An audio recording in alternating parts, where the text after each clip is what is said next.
Olá, sejam bem-vindos a mais uma reflexão, a mais um ABC bíblico. E estava demorado, mas já chegámos à letra R. E da letra R eu resolvi que o melhor conceito para a letra R era redenção.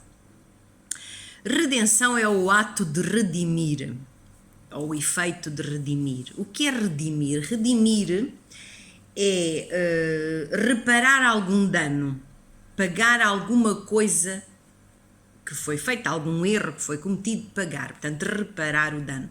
Redimir quer dizer isto.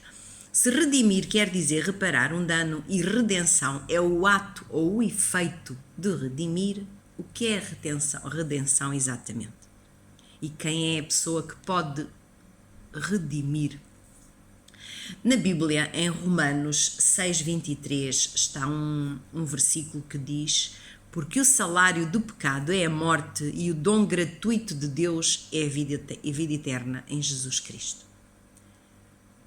Ora, aqui, se o salário do pecado é a morte, quer dizer que, ao sermos pecadores, porque pecamos, porque vivemos num mundo de pecado, o nosso fim é a morte.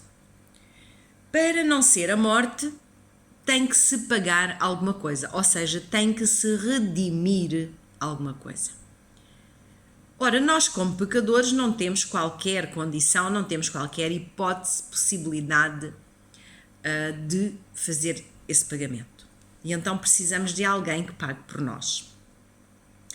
E esse alguém que paga por nós é Cristo. Portanto, Cristo é o nosso Redentor em todos os sentidos, mas no sentido em que vai pagar o que foi feito por nós. Ou seja, nós erramos e Cristo vai pagar o nosso erro, porque nós não podemos fazê-lo, porque nós somos falhos.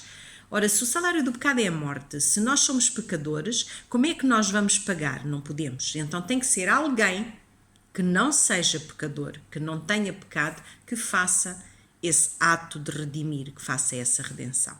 E então o nosso Redentor é Cristo. E como é que Cristo nos redime? Através do seu sacrifício na cruz. Porque se o salário do pecado é a morte, o pagamento do erro tem que ser, portanto, aquela reparação do erro tem que ser a morte, não é? Não vamos, o salário do pecado é a morte e nós não vamos pagar de outra maneira para evitar a morte, não. Tem que ser morte. E então tem que ser a morte, como eu já disse antes, não pode ser a morte de um pecador, tem que ser a morte de alguém que não tenha pecado. E esse alguém que não tem pecado é Cristo.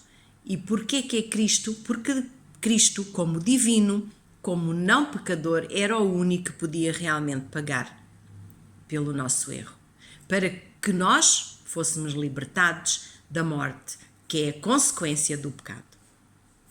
Não há muito mais a dizer, quer dizer, há muita coisa a dizer, mas de imediato era saber o que era redimir, a redenção e quem é que é o nosso Redentor. Por isso, fiquem bem e aceitem a redenção em Cristo.